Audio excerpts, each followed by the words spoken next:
Welcome back to today's video. This is Anupama. आज मैं आप लोगों के लिए क्लास 10th की वीडियो इलेक्ट्रिसिटी जो कि हम लोगों ने प्रीवियसली स्टार्ट कर चुका है उसकी नेक्स्ट वीडियो लेके आई हूँ, यानी कि पार्ट 2। और प्रीवियस वीडियो में हम लोगों ने कवर किया था about electric charges, electric current, electric potential and Ohm's law.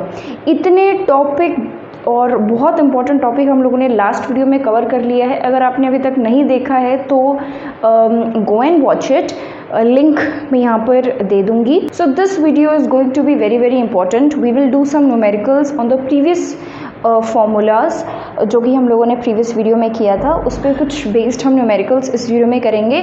और आज हम लोग अबाउट रेजिस्टेंस पढ़ेंगे और about the two types of combinations, यानी कि सीरीज़ और पैरेलल कॉम्बिनेशन। इतने टॉपिक्स आज हमें इस वीडियो में कवर करने हैं।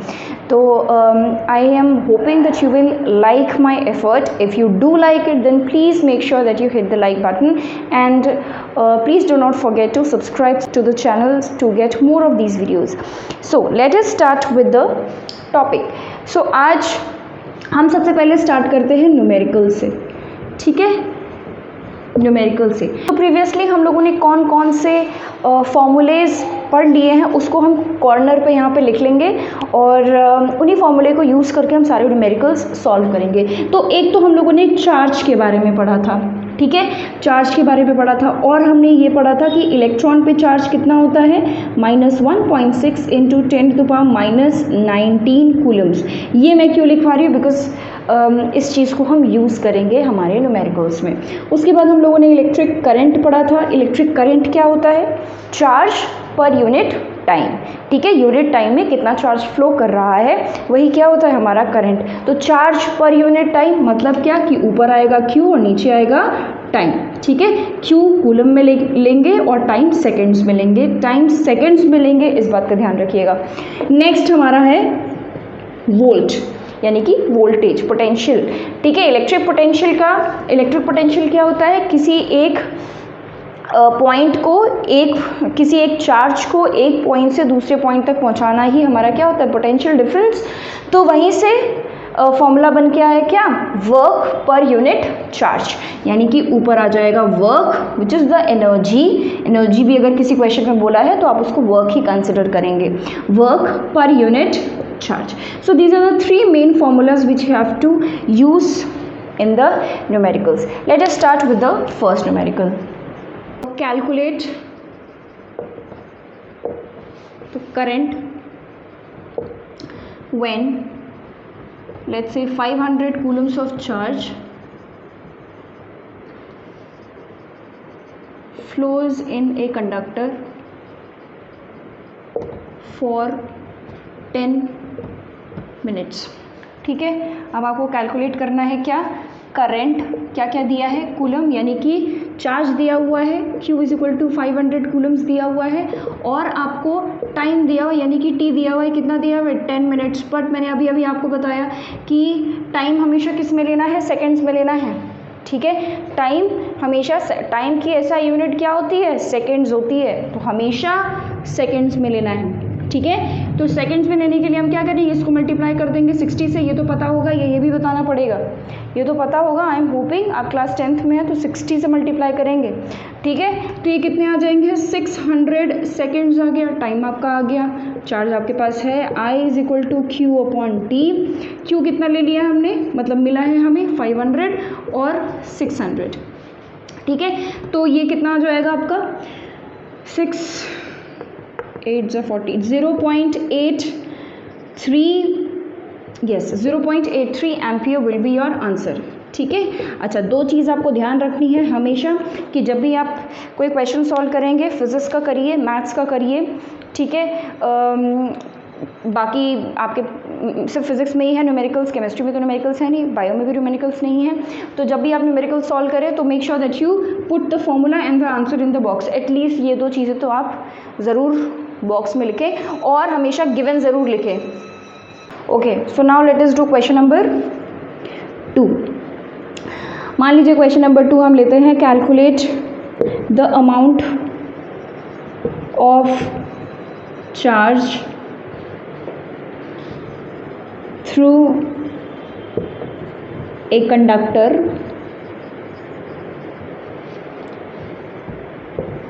फ्लोइंग इन, मान लीजिए कितने 2 आवर्स हम ले लेते हैं, 2 घंटे चार्ज फ्लो हुआ है, एंड कैरिंग करंट ऑफ से 1.25 एम्पियर। ठीक है, तो करंट दे दिया है 0.25 एम्पियर। 0.25 एम्पियर का करंट पास हो रहा है और कितने देर के लिए, फॉर 2 आवर्स। ठीक है, you have to calculate the amount of charge. फटाफट से फॉर्मूला लगा लेंगे, but before writing the formula write what has been given in the question. ठीक है, भूलना नहीं है ये सारे, जब आप चाहे रफ में भी करो लेकिन लिखो ज़रूर। ठीक है, तो आदत बन जाएगी, भूलोगे नहीं। तो टाइम हमारा कितना है, टाइम यानी कि t इज़ 2 आवर्स। ठीक है, लेकिन हमें चाहिए ये सेकेंड्स में, तो हम क्या करेंगे, हम इसको मल्टीप्लाई कर देंगे 16 × 60 या 3600 डायरेक्टली। तो ये कितना आ जाएगा, 6 × 36, 36 × 2 इज़ 7200 सेकेंड्स, ये हमारा टाइम आ गया।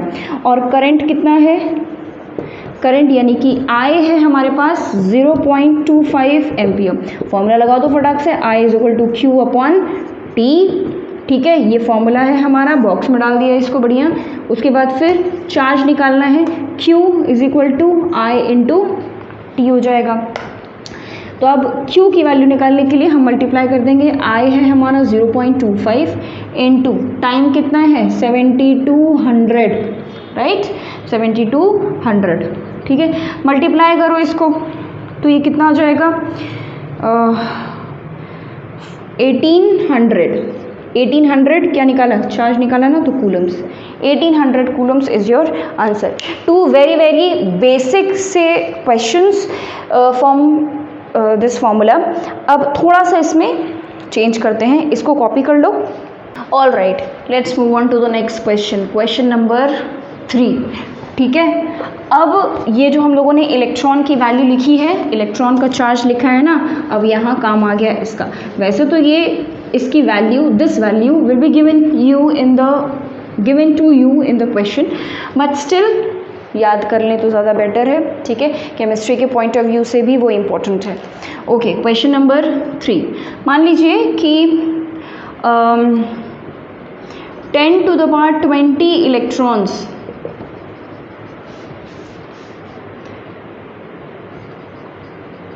carrying -1.6 × 10⁻−19 coulomb charge each flow from point A to B for 0.1 second. ठीक है, फॉर 0.1 सेकेंड। कैलकुलेट, भाई चार्ज दिया हुआ है, टाइम दिया हुआ है, तो कैलकुलेट क्या करना होगा, current and its direction. Its direction का मतलब किसका डायरेक्शन, करंट का डायरेक्शन। ठीक है, ज़रा थोड़ा सा दिमाग लगाओ और बताओ मुझे कि इसका सोल्यूशन क्या होगा और आंसर इसकी क्या आएगी। ठीक है, I am giving you, pause the video and I am giving you time, please solve it by your self. खुद से सॉल्व करोगे तभी प्रैक्टिस होगी, ऐसे सिर्फ देखने से कुछ नहीं होगा। जब तक आप खुद से सॉल्व नहीं करते तब तक कोई फ़ायदा नहीं है। ठीक है, तो एक बार खुद से इसको सॉल्व करिए और आंसर कमेंट्स में लिखिए। मुझे पता है कि आप बहुत आलसी हैं, ठीक है, मेहनत नहीं करना चाहते हैं। सॉल्व करेंगे, पहले तो सॉल्व ही नहीं करेंगे, सॉल्व करेंगे तो आंसर्स नहीं लिखेंगे कमेंट में। ठीक है, तो आंसर लिखोगे तो मुझे बहुत अच्छा लगेगा। ठीक है, तो लिखो यार तुम लोग, आंसर लिखो। ठीक है, गिव हैप्पीनेस टू अदर्स। ठीक है, और आंसर लिखोगे तो हैप्पीनेस किसको दोगे, मुझे दोगे। ठीक है, खुद को भी दोगे, because I will like your comment if your answer is correct, even if it is not correct. चलो ठीक है, इतनी बातें हो गई, तो अभी तक तो सॉल्व कर ही लिया होगा। अब देखो, अच्छा निकालना है हमें क्या, करंट। टाइम हमें दिया हुआ है, ठीक है, तो टाइम तो हम लिख ही लें। टाइम कितना दिया हुआ है, 0.1 सेकेंड्स। चार्ज भी एक तरीके से दिया हुआ है क्योंकि कूलम कुछ जैसा दिख रहा है हमको। ठीक है, अब देखो वो क्या बोल रहा है, वो बोल रहा है कि पॉइंट ए से पॉइंट बी की तरफ इलेक्ट्रॉन्स फ्लो हो रहे हैं। कितने इलेक्ट्रॉन्स फ्लो हो रहे हैं? 10 टू द पावर 20 इलेक्ट्रॉन्स, इतने इलेक्ट्रॉन्स, ठीक है। एक पॉइंट से from point A to B 10 to the power 20 इतने इलेक्ट्रॉन्स फ्लो हो रहे हैं, ठीक है। हर एक इलेक्ट्रॉन का चार्ज कितना है? -1.6 into 10 to the power -19 coulombs, which we already know. एक इलेक्ट्रॉन का चार्ज इतना है, ठीक है। हमें निकालना है क्या? चार्ज। यहाँ पे चार्ज का मतलब क्या है? टोटल चार्ज, है ना। जब भी हम करंट निकालते हैं और वहाँ पे जो हम लोग Q लिखते हैं वो बेसिकली क्या होता है? It is the total charge, ठीक है। तो टोटल चार्ज यानी कि हमें Q निकालना है, ठीक है। तो एक इलेक्ट्रॉन का चार्ज इतना है, लेकिन कितने टोटल इलेक्ट्रॉन्स हैं? 10 to the power 20।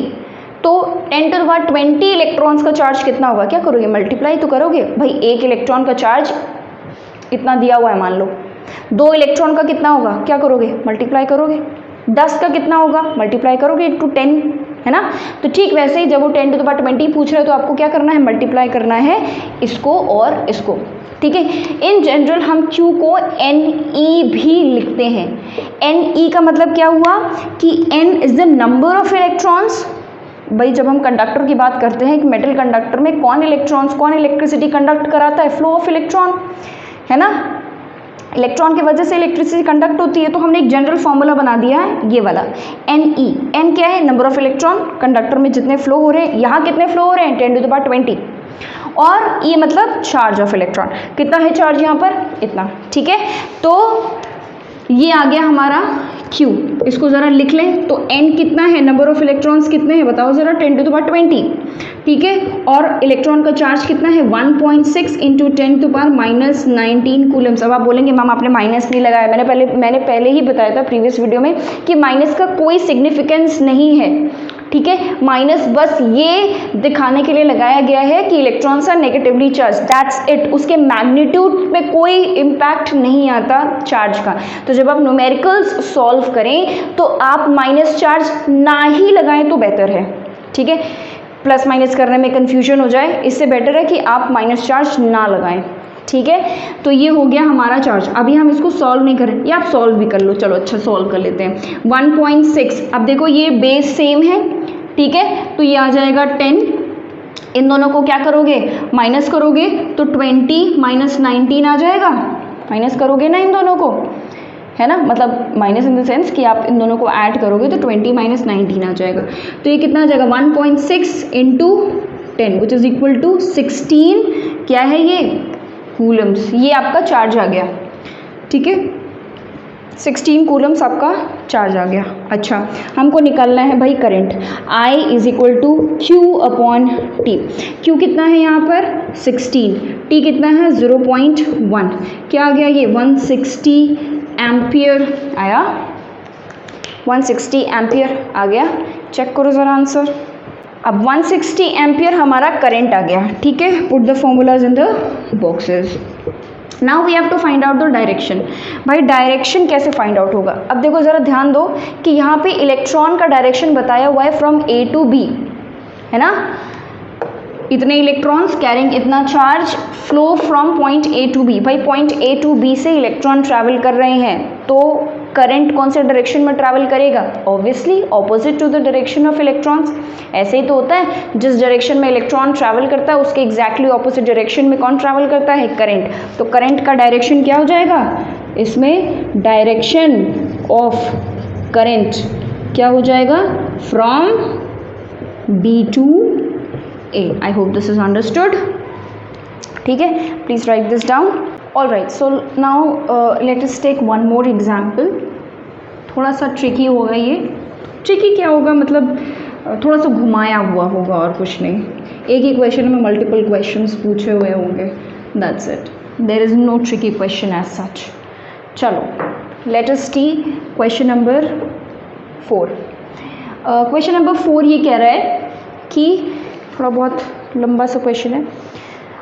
In a television tube a beam of electron is emitted, ठीक है। तो हम ऐसे लिख देते हैं, इन टेलीविजन को टीवी लिख दें, टीवी ट्यूब, सब इलेक्ट्रॉन्स आर इलेक्ट्रॉन्स को ऐसे लिख सकते हैं, आर एमिटेड, ठीक है। अच्छा, उसके बाद the beam current is 80 micro ampere, ठीक है। तो current is 80 micro ampere, this is what, micro ampere. 1 ampere is equal to 10 to the power 6 micro ampere. उसके बाद क्वेश्चन कह रहा है कि how many electrons strike the TV screen, ठीक है। तो आपको निकालना है कि how many electrons strike the TV screen. Time भी दिया होगा इसमें, every second, TV screen every second. उसके बाद वो बोल रहा है कि also find the total charge in 2 minutes. अब देखो करंट हमें दिया हुआ है 80 micro amperes, I is equal to 80 micro ampere.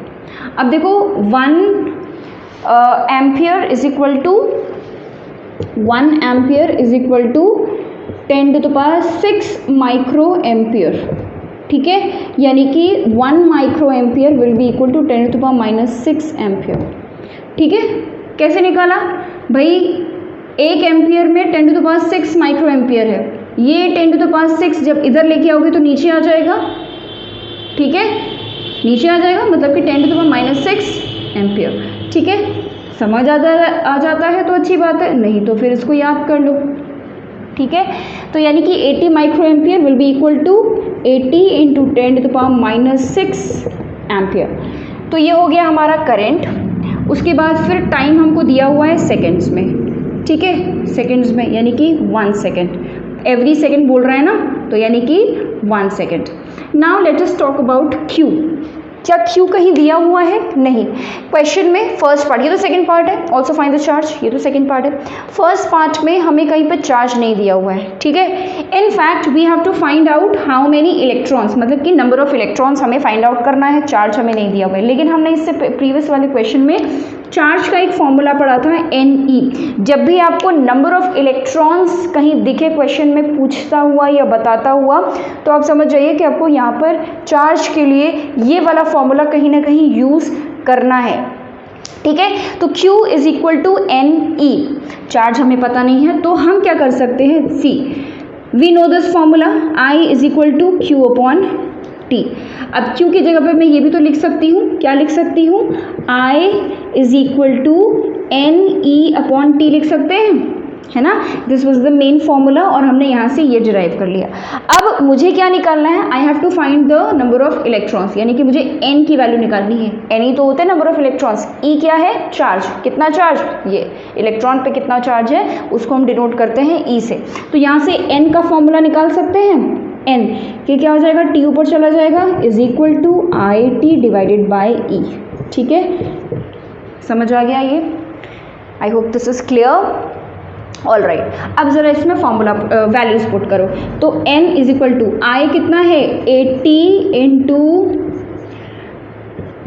10 to the power -6 ampere और T इंटू 1 सेकेंड, ठीक है, जिसका तो कोई मतलब नहीं है। E कितना है, 1.6 इंटू 10 टू पावर -19, ठीक है। मैंने अभी पहले ही भी बताया कि यहाँ पे नेगेटिव साइन से मतलब नहीं है, नेगेटिव साइन का कोई सिग्निफिकेंस, कोई इफेक्ट नहीं पड़ता है upon the value. Negative sign just ये बताएगा कि the charge of the electron is negative, magnitude पे कोई असर नहीं पड़ता, इसलिए मेरी सलाह से आप न्यूमेरिकल्स में नेगेटिव साइन यूज़ मत करिए। अच्छा, अब इसको क्या करते हैं, अब देखो ये 1.6 है ना, ऊपर 80 है, तो अगर हम इसको 16 कर दें तो ये 16 5 80 हो जाएगा। तो हम क्या करते हैं, 1.6 को 16 में चेंज करते हैं। तो 16 में चेंज करने के लिए मुझे ये डेसिमल पीछे करना पड़ेगा, ठीक है। यानी कि मैं 1.6 से 16 बना रही हूँ, वैल्यू बढ़ा रही हूँ। तो ध्यान रखना, जब भी हमें यहाँ वैल्यू बढ़ानी हो तो ये वाली वैल्यू घटा देना है। ये वैल्यू बढ़ेगी तो ये वाली नेगेटिव साइन को मत देखो, बस ये देखो, इस वैल्यू को क्या करना है, घटा देना है। मतलब कहने का मतलब मेरा ये है कि 80 इंटू -6 तो ये रहेगा ही। यहाँ पर क्या करेंगे आप, ये इसको बना दिए है 16, ठीक है, 1.6 से 16 बना दिया, वैल्यू बढ़ गई है, तो ये बगल वाले की वैल्यू घट जाएगी। Negative sign as it is रखना, बस 19 से एक कम, जितने डेसिमल्स आप बढ़ाओगे यहाँ पर उतने ही यहाँ पर कम कर देना है, ठीक है। आई होप दिस इज़ क्लियर। नहीं तो आप अपने लॉजिक से तो ये लगाते, ये तो कोई नई बात नहीं है, ये सबको पता है। कुछ बच्चों की इसमें बड़ी कन्फ्यूजन होती है, तो मैं ऐसे ही बताती हूँ कि अगर यहाँ वैल्यू बढ़ा रहे हो तो यहाँ घटा दो। अगर ये डेसिमल आगे करना होता, मान लो फॉर एग्जाम्पल अगर ये डेसिमल आगे करना होता तो 1.6 से वैल्यू क्या बना रहे हो, 0.16, वैल्यू क्या की, छोटी की ना, तो ये वैल्यू छोटी की तो ये वैल्यू बढ़ा देना, मतलब कि क्या हो जाएगा, -20 हो जाएगा। This is how it works. So इसको सॉल्व करते हैं। ये 16 5 से कट गया बड़ी आसानी से, ठीक है। तो ये 5 × 18 ऊपर जाएगा, पॉजिटिव हो जाएगा, ठीक है। लिख देते हैं इसको, -6 + 18, भाई ये माइनस था, ऊपर गया पॉजिटिव हो गया। इसको सॉल्व करो, कितना आ गया, 5 × 10⁻14 क्या है ये, इलेक्ट्रॉन्स, ठीक है। These many electrons will flow through the TV screen, और you can say will strike the TV screen. I hope this is clear.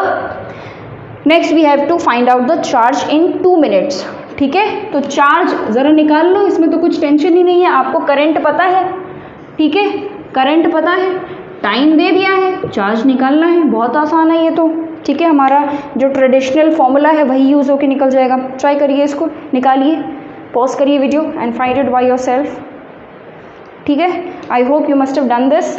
खुद से करो क्वेश्चन, ठीक है, पॉज कर करके, उसके बाद चेक करो वीडियो में कि आंसर क्या आ रहा है, सही है, गलत है तो कहाँ गलती हुई है, ठीक है। सो now let us find out the second part, ठीक है। तो चार्ज देखो, वही जैसे मैंने बताया, I = Q/T, निकालना क्या है, Q, तो Q के लिए फॉर्मूला निकालेंगे, ये फॉर्मूला हमारा डब्बे में चला जाएगा, IT, ठीक है। तो करंट कितना है, 80 × 10⁻⁻6 पे 6 पहले ही कर लो इसको एम्पियर में कन्वर्ट, ठीक है, तो एक गड़बड़ हो ही ना बिल्कुल। इनटू टाइम कितना दिया है, 2 मिनट्स, मिनट्स को किस में चेंज करेंगे, 60 से मल्टीप्लाई करके किस में चेंज कर देंगे, सेकेंड्स में। अब इसको सॉल्व करिए, ठीक है। तो कितना आ जाएगा भाई, 8 × 2 = 16 और 16 × 6 96, ठीक है। ये 2 0 0 लगा दें हम, इंटू 10⁻⁻6 हो जाएगा, ठीक है। अब इस 0 0 को क्या निकाला हमने, कूलम्स ना, आप इसको ऐसे भी छोड़ सकते हो या फिर आप इसको चेंज कर सकते हो। देखो जैसे 1 एम्पियर, जैसे कि अभी हमने निकाला था ना, 1 माइक्रो एम्पियर को हमने क्या लिखा, 10⁻6 एम्पियर, ऐसे तो किया है ना, माइक्रो एम्पियर को मल्टीप्लाई कर दिया किससे, 10⁻6। ऐसे ही 1 कूलम = 1 माइक्रो कूलम, ये कर लेते हैं, 1 माइक्रो कूलम = 10⁻6 कूलम्स होता है, ठीक है। तो आप चाहें तो इसको इसी में छोड़ दें, या आप चाहें तो इसको 9600 माइक्रो कूलम्स भी लिख सकते हैं। जैसे एम्पियर के केस में होता है वैसे ही कूलम्स के केस में भी होता है, चाहे तो ऐसे छोड़ दो चाहे तो ऐसे लिख लो, ठीक है। This was one of the most important question, थोड़ा सा डिफरेंट था, इसको कर लो। Okay, so if you have done this question, take one question for homework, ठीक है, इसी इलेक्ट्रिक करंट वाले का ही। How many electrons flow for 0.2 seconds through a conductor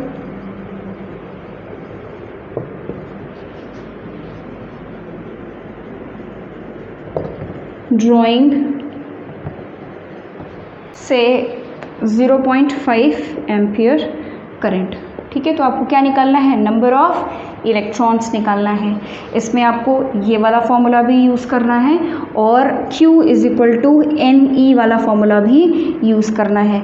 कैसे सॉल्व करेंगे, पहले आप मतलब आप चाहें तो ये स्किप कर दें ये वाला पार्ट, अगर आपको ये लगता है कि मैं खुद से ही सॉल्व करूँगा, बट जो थोड़े से कंफ्यूज हो उनके लिए एक हिंट दे दूँगी कि पहले आप ये वाला फॉर्मूला यूज़ करेंगे, ये वाला फॉर्मूला यूज़ करके करंट आपको दिया हुआ है, टाइम आपको दिया हुआ है, क्यू आप निकाल लेंगे।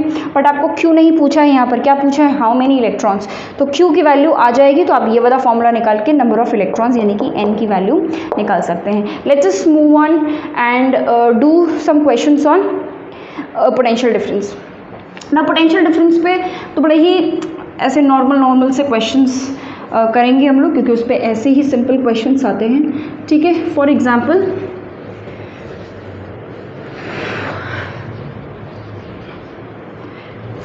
आई गिव यू अ क्वेश्चन कि calculate very easy question.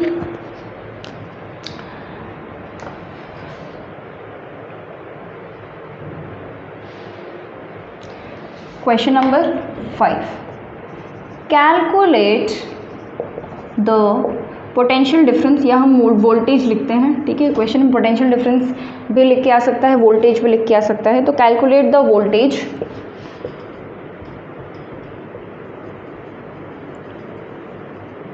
Through two terminals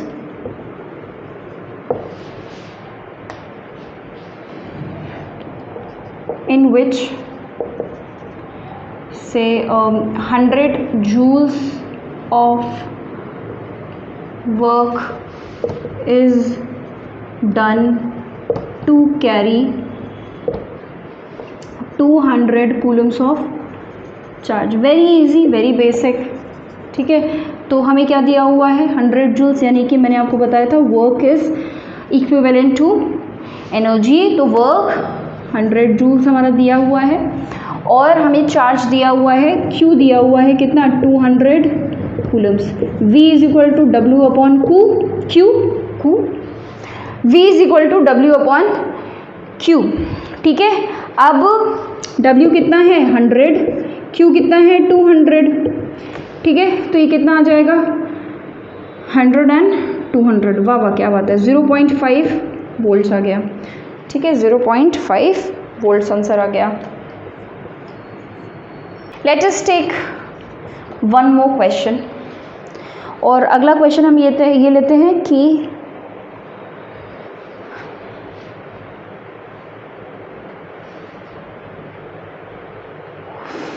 okay, calculate the work done to move how many 3 coulombs, 3 only 3, yes, 3 coulombs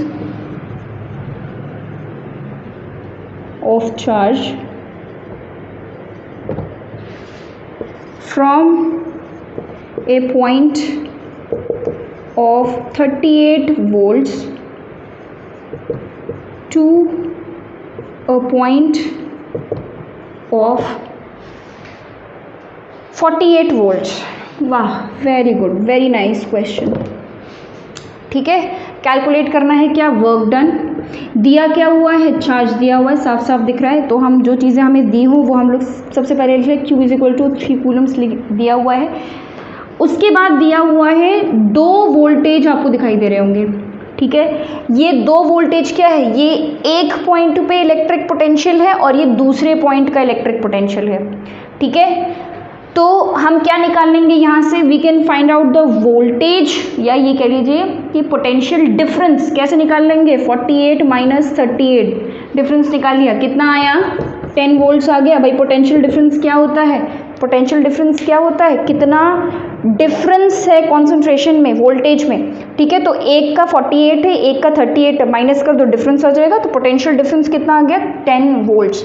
और हमें पता है कि V is equal to W upon Q, मतलब क्या कि V मतलब क्या है 10, W हमें फाइंड आउट करना है और हमारा Q कितना है 3।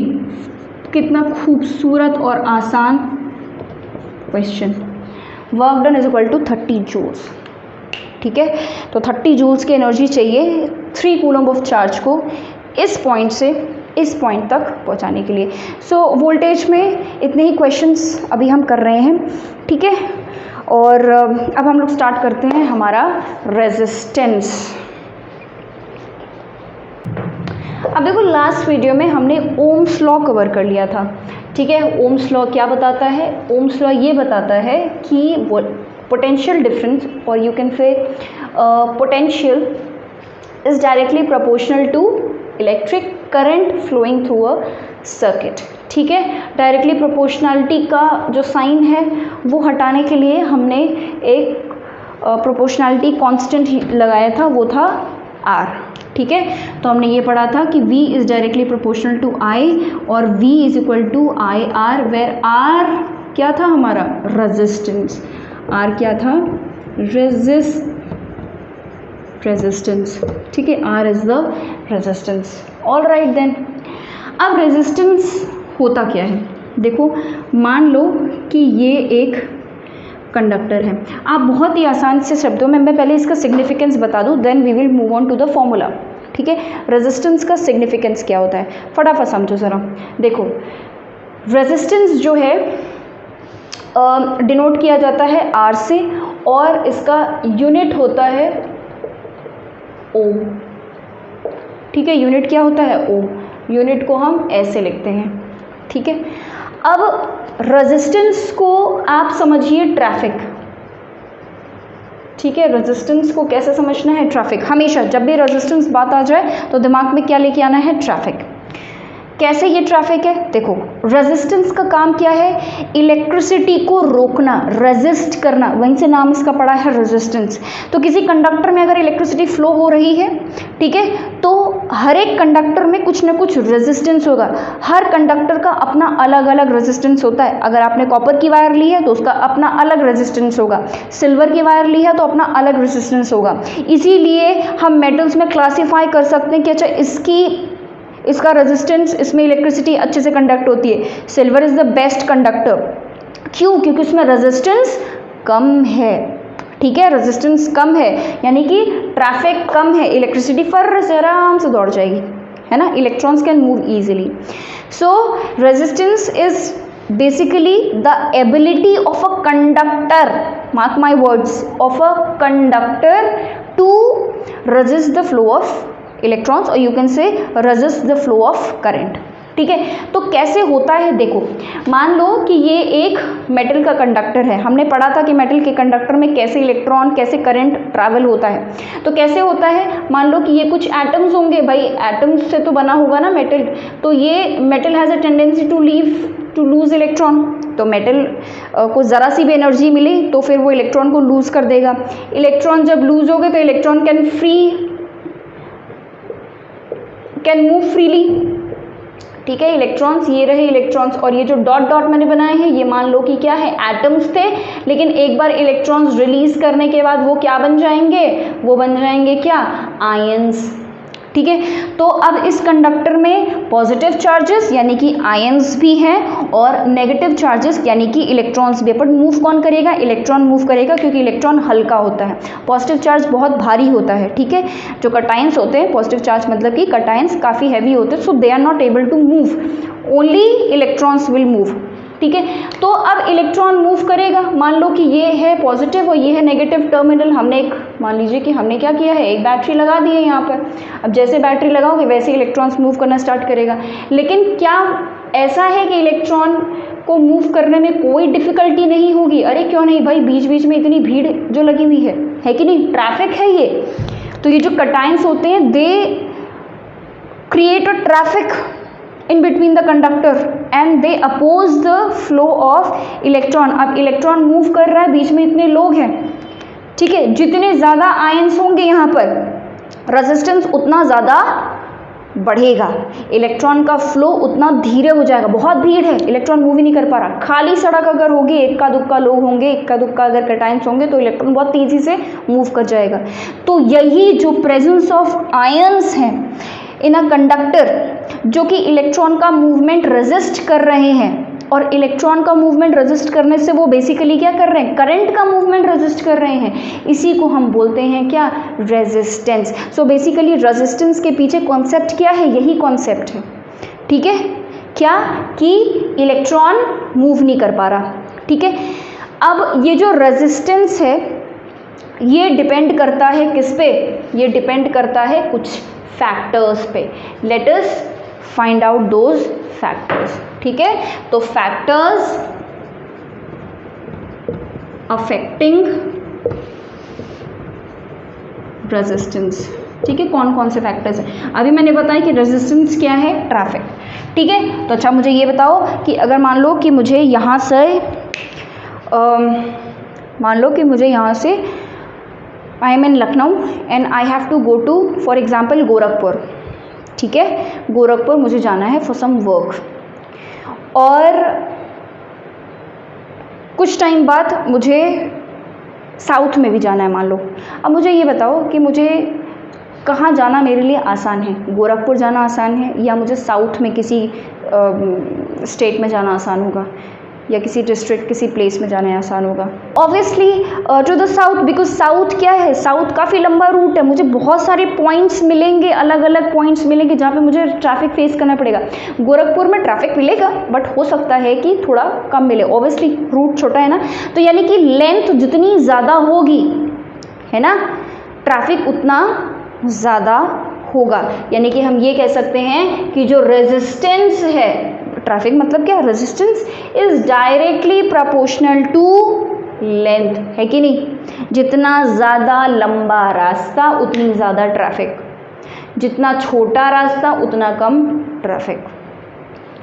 अच्छा, अब मान लेते हैं कि एरिया, अगर मान लो बहुत पतली सी, एकदम पतली सी, बहुत नैरो सी कोई रोड है, वहाँ पर ट्रैफिक ज़्यादा मिलने की चांसेस है, या खूब एकदम बड़ी चौड़ी चौड़ी रोडों पे, सड़कों पे ट्रैफिक मिलना ज़्यादा चांसेस है? ऑब्वियसली ट्रैफिक कहाँ मिलेगी, ट्रैफिक कहाँ बन सकती है, कहाँ रह सकती है? जो पतली पतली सड़कें हैं, है ना, वहाँ पे ट्रैफिक ज़्यादा होगी। चौड़ी सड़कें होंगी तो फिर ट्रैफिक कम होगी।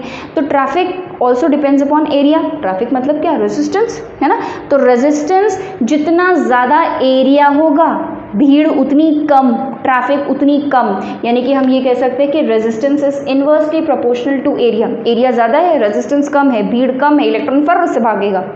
ठीक है, बहुत पतली पतली सड़कें हैं, एरिया कम है, तो रेजिस्टेंस ज़्यादा होगा। इन दोनों को अगर हम कंबाइन कर दें तो हम ये बोल सकते हैं कि resistance is directly proportional to length and inversely proportional to area. Proportionality sign हटाएंगे तो इज इक्वल टू लग जाएगा, और यहाँ पर एक प्रोपोर्शनैलिटी कांस्टेंट लगेगा कुछ इस तरीके का, L/A। ये जो प्रोपोर्शनैलिटी कांस्टेंट मैंने बनाया है इसको हम बोलते हैं रेजिस्टिविटी। ठीक है, इसको हम क्या बोलते हैं, रेजिस्टिविटी। ठीक है, ये इसका क्या सिग्निफिकेंस है भाई? रेजिस्टिविटी क्या बताता है? Nature of the material that you are using to make a conductor. ठीक है, मान लो कि आपने मान लो दो लोग हैं, ठीक है, दो सड़कें हैं, दोनों की लेंथ भी सेम है, दोनों की एरिया भी सेम है, लेकिन फिर भी मैंने ये ऑब्जर्व किया कि मुझे बड़ा टाइम लगा और उसको कम टाइम लगा। ठीक है, मेरे में ट्रैफिक ज़्यादा थी जबकि लेंथ भी सेम है, एरिया भी सेम है, लेकिन उसके में ट्रैफिक कम थी। ऐसा क्यों? क्योंकि ये जो ट्रैफिक है, यानी कि ये जो रेजिस्टेंस है, वो सिर्फ लेंथ और एरिया पे डिपेंड नहीं करेगा, वो इस पे भी तो डिपेंड करेगा कि रोड की क्वालिटी कैसा है कि नहीं। या अगर हम चैप्टर के कॉन्सेप्ट में बात करें तो वो इस चीज़ पे भी, रेजिस्टेंस इस सिर्फ लेंथ और एरिया पे थोड़ी डिपेंड करेगा, इस चीज़ पे भी डिपेंड करेगा कि वो जो कंडक्टर है वो बना किससे है। ठीक है, वो सिल्वर का कंडक्टर है, वो कॉपर का कंडक्टर है, एल्यूमिनियम का कंडक्टर है, किसका कंडक्टर है भाई? ठीक है, तो सेम चीज़ यहाँ रोड्स में भी होगा, डिपेंड करता है कि कौन से रोड की क्वालिटी। भाई उसकी सड़कें हो सकता है बहुत अच्छी हो सकता है मेरी सड़कें जिस रोड से मैं जा रही हूँ उसकी लेंथ और एरिया तो बराबर है उसके, लेकिन फिर भी मेरी रोड्स की क्वालिटी इज़ नॉट गुड, बहुत सारे गड्ढे हैं और कंकड़ पत्थर है, प्रॉपर रोड नहीं बनी है, सब कुछ सेम है, लेकिन फिर भी मटेरियल, नेचर सेम नहीं है रोड का। तो नेचर सेम होगा तो ही ट्रैफिक सेम। तो ट्रैफिक यानी कि रेजिस्टेंस तीन चीज़ों पे डिपेंड करता है, लेंथ, ब्रेथ और रेजिस्टिविटी। रेजिस्टिविटी का मतलब क्या हुआ? रेजिस्टिविटी मतलब the nature of the material. ठीक है, the nature of the material. तो ये तीन फैक्टर्स हो गए। कौन कौन से फैक्टर्स हो गए भाई? लेंथ, ठीक है, तो लेंथ के तो डायरेक्टली प्रोपोर्शनल, लेंथ बढ़ेगा रेजिस्टेंस बढ़ जाएगा, एरिया इन्वर्सली प्रोपोर्शनल, एरिया घटेगा, रेजिस्टेंस बढ़ जाएगा। और आपका नेचर ऑफ मटेरियल, ठीक है, नेचर ऑफ मटेरियल, ठीक है। रेजिस्टेंस और रेजिस्टिविटी में क्या डिफरेंस है? बहुत डिफरेंस है। रेजिस्टेंस जो है वो डिपेंड करेगा किस पे? वो डिपेंड करेगा लेंथ पे, एरिया पे और नेचर पे। रेजिस्टिविटी सिर्फ नेचर ऑफ द मटेरियल पे डिपेंड करती है। रेजिस्टिविटी भी एक तरीके की इलेक्ट्रॉन को या ये कह लीजिए कि चार्ज को रोकने की ही एबिलिटी है। दोनों ही चार्ज को रोकेंगे, रेजिस्टेंस भी और रेजिस्टिविटी दोनों ही चार्ज को रोकेंगे, लेकिन डिफरेंस क्या है कि ये एक कंडक्टर में रोकेगा जिसमें कि ये डिपेंड करेगा लेंथ, एरिया और मटेरियल पे। ये सिर्फ मटेरियल पे डिपेंड करेगा। लेंथ आप कैसी भी बनाओ, रो की वैल्यू चेंज नहीं होगी, ठीक है। जैसे फॉर एग्जांपल बहुत अच्छे से हम इसको एक्सप्लेन कर सकते हैं, मतलब समझ सकते हैं। मान लीजिए कि मैंने एक ये कंडक्टर ले लिया है और एक ये कंडक्टर ले लिया है, ठीक है। I am trying to explain the difference between resistance and resistivity. For example we have taken 2 conductors, ठीक है। दोनों का लेंथ मान लीजिए कि मैंने सेम रखा है और मैंने एरिया भी दोनों का सेम रखा है, ठीक है। और ये है कॉपर का मटेरियल और मान लीजिए कि ये है एल्यूमिनियम का मटेरियल। मुझे ये बताइए कि रो कैसा होगा? सेम होगा, डिफरेंट होगा? रो क्या होगा? सेम होगा, डिफरेंट होगा? डिफरेंट होगा, क्योंकि रो डिपेंड करता है सिर्फ किस पे? इस पे कि ये कॉपर है और ये एल्यूमिनियम है। कॉपर और एल्यूमिनियम में कौन ज़्यादा अच्छा कंडक्टर है इलेक्ट्रिसिटी का? कॉपर, ठीक है। तो copper is a good conductor of electricity than aluminium. Okay, अब उसके बाद कॉपर हो गया, यहाँ एल्यूमिनियम हो गया। अगर मैं रेजिस्टेंस की बात करूँ तो रेजिस्टेंस इस पे भी डिपेंड करता है, इस पे भी डिपेंड करता है और इस पे भी डिपेंड करता है। ये दोनों तो सेम है पर ये डिफरेंट हो गए ना, तो यानी कि आपका आर भी क्या होगा? डिफरेंट होगा। आर भी क्या होगा? डिफरेंट होगा। अगर मान लीजिए कि मैं इसको कॉपर ले लूँ, दोनों कंडक्टर्स अब कॉपर हो गए, रो डिफरेंट होगा, सेम होगा? रो डिपेंड करता है मटेरियल पे, तो रो कैसा होगा? सेम होगा। रो क्या होगा? सेम होगा। और रेजिस्टेंस, ऑब्वियसली रेजिस्टेंस भी सेम हो गया भाई, लेंथ भी सेम है, एरिया भी सेम है और मटेरियल भी सेम है, तो रेजिस्टेंस भी क्या हो गया? सेम हो गया, ठीक है। तो इस कंडीशन में सब कुछ सेम है, बिकॉज एवरीथिंग इज सेम, दोनों एक ही जैसे कंडक्टर है। मान लीजिए मैं एरिया में चेंज कर दूँ, अब रो सेम रहेगा, डिफरेंट रहेगा? ऑब्वियसली सेम रहेगा, मटेरियल दोनों कॉपर है, सेम रहेगा। लेकिन रेजिस्टेंस चेंज हो जाएगा, अब डिफरेंट होगा, क्योंकि अब एरिया चेंज हो गया, ठीक है। तो रेजिस्टेंस क्या हो गया? ये थोड़ा सा डिफरेंट इसमें चेंज आ जाएगा, ठीक है। So this was all about the concept behind resistance, ठीक है। अब रेजिस्टेंस लगाया जाता है किसी भी अप्लायंस में, बल्ब्स में, लगभग हर अप्लायंस में आपका रजिस्टर लगा होता है। रेजिस्टेंस देने वाला कौन होता है? रजिस्टर लगा होता है। अब ये रजिस्टर का काम क्या है? To control the flow of current, ठीक है। आपको उस अप्लायंस में जितना करंट फ्लो कराना है आप उसके अकॉर्डिंग रजिस्टर लगाओगे। अगर आप चाहते हो कि किसी अप्लायंस में बहुत huge amount of current flow हो, ठीक है, ज़्यादा करंट फ्लो हो, तो आपको रजिस्टर भी उसी अकॉर्डिंग लगाना पड़ेगा। ज़्यादा करंट फ्लो कराने के लिए आपका रजिस्टर का रेजिस्टेंस जो है वो बहुत कम होना चाहिए। रेजिस्टेंस कम होगा, ट्रैफिक कम होगा, तभी तो आराम से निकल पाएगा ना करंट। अगर आप चाहते हो कि कोई ऐसा आपने अप्लायंस लिया है जिसमें कि you want the current to be very very minimum, तो आप क्या करोगे? मैक्सिमम अमाउंट ऑफ रजिस्टर, ऐसा रजिस्टर लोगे जिसका रेजिस्टेंस बहुत ज़्यादा होगा, so that the current flows very slightly through the appliance. तो according to the current that we want to flow through the appliance we use the resistors, ठीक है। अब resistors के कुछ, अभी इन appliance resistors कह लो या इन appliances कह लो, इन resistors को किसी भी सर्किट में लगाने के कुछ तरीके होते हैं। क्या तरीके होते हैं? आइए देखिए।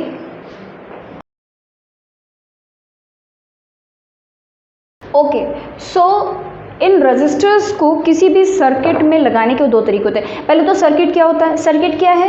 एक closed path through which current can flow.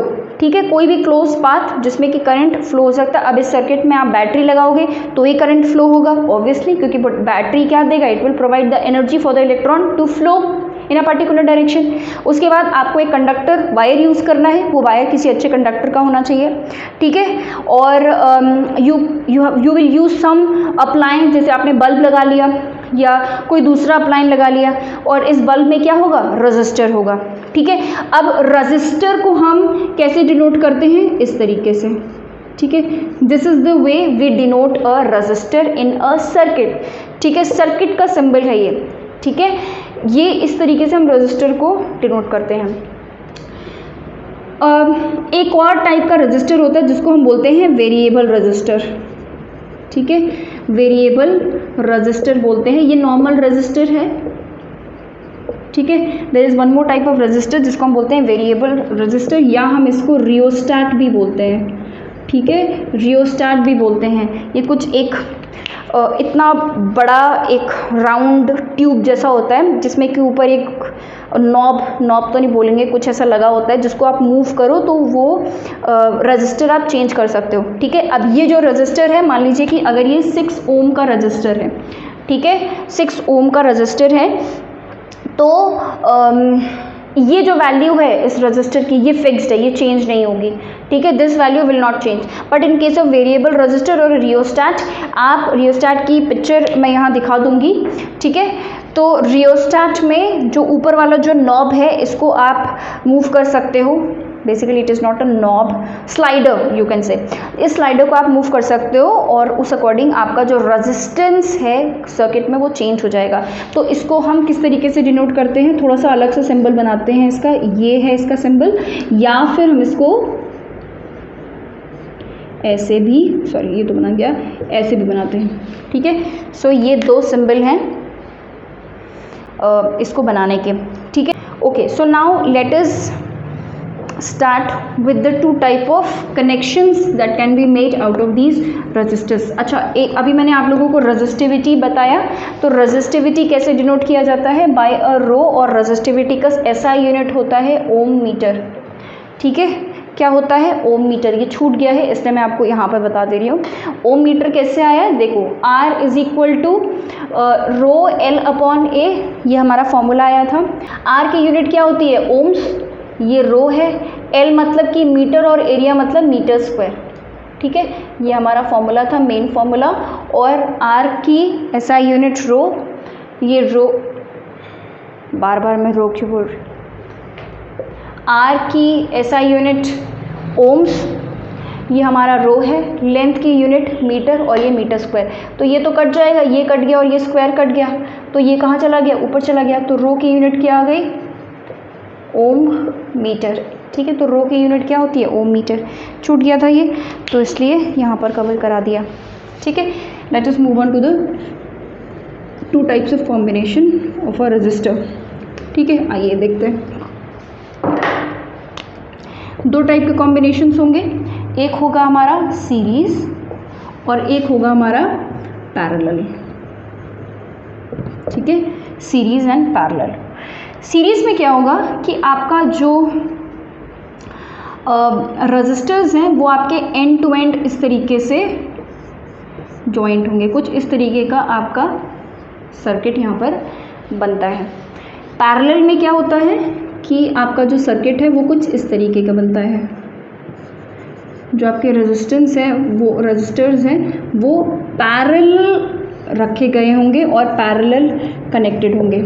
ठीक है, आपको ये देखना है कि पैरेलल में एक ही पॉइंट से, ठीक है, एक ही पॉइंट मतलब 2 पॉइंट्स के बीच में ही सारे रजिस्टर्स रखे होंगे, सारे रजिस्टर्स उसी 2 पॉइंट के बीच में कनेक्टेड होंगे। पैरेलल को आप ऐसे पहचान सकते हैं। सीरीज में ऐसा कोई नहीं है, हर एक रजिस्टर का अपने 2 पॉइंट्स होंगे। ठीक है, इस रजिस्टर के ये 2 पॉइंट्स है, इस रजिस्टर के ये 2 पॉइंट्स है और इस रजिस्टर के ये 2 पॉइंट्स है। इस तरीके से पॉइंट्स देखकर आप डिफ्रेंशिएट कर सकते हो बिटवीन सीरीज एंड पैरेलल।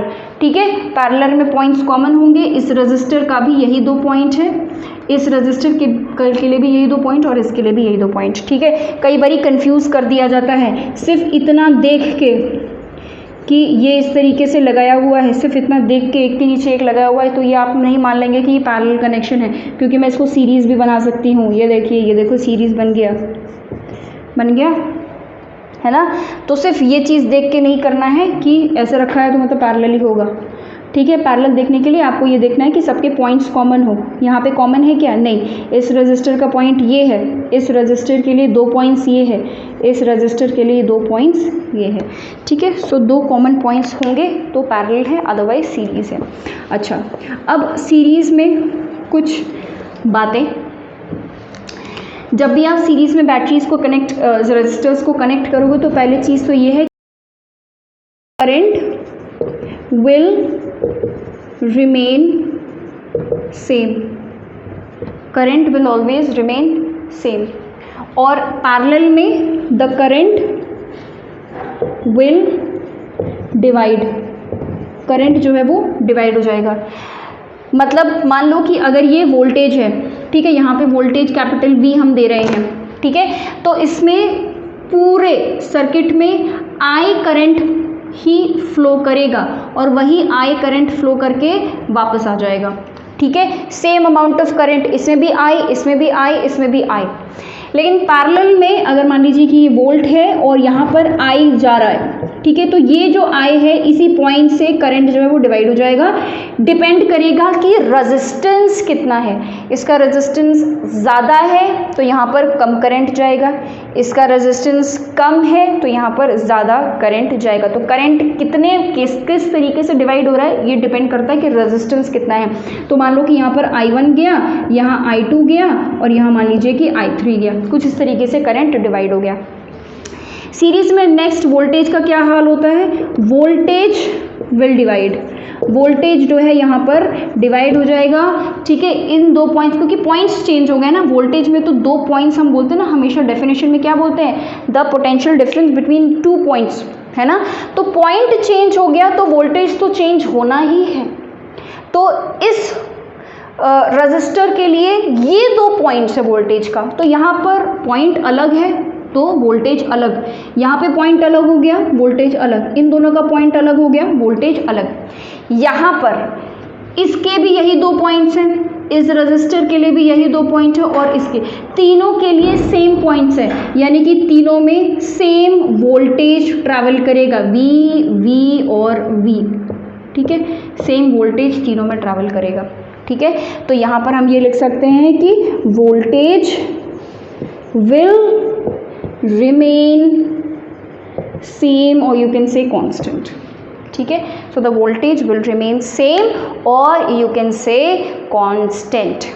ठीक है, अच्छा मान लो कि यहाँ पर R1 है, इस रजिस्टर का रेजिस्टेंस R1 है, इसका R2 है, इसका R3 है। इसका मान लेते हैं कि R1 है, R2 है और R3 है। अब अगर मुझसे ये बोला जाए कि ये 3 अलग अलग रजिस्टर्स नहीं लगाएंगे, हम इन तीनों को हटा के कोई एक कॉमन सा रजिस्टर लगा दो। ठीक है, कोई एक कॉमन रजिस्टर लगा दो। कॉमन रजिस्टर इस तरीके से लगाओ कि ना इसका करंट बदले ना वोल्टेज बदले, ना वोल्टेज बदले और ना करंट बदले, सिर्फ ये रजिस्टर 3 हटा के कोई एक सिंगल रजिस्टर अगर मुझे लगाना हो, इसमें भी और इसमें भी, तो कितने रेजिस्टेंस का वो रजिस्टर लगेगा ये अगर आपको फाइंड आउट करना होगा तो कैसे करेंगे। ठीक है, कहने का मतलब ये है कि मुझे इन तीनों रजिस्टर्स का, ये R1 R2 R3, इसका रिजल्टेंट या ये कह लो कि इक्विवेलेंट एक रजिस्टर चाहिए होगा, तो मैं कैसे लगाऊंगी।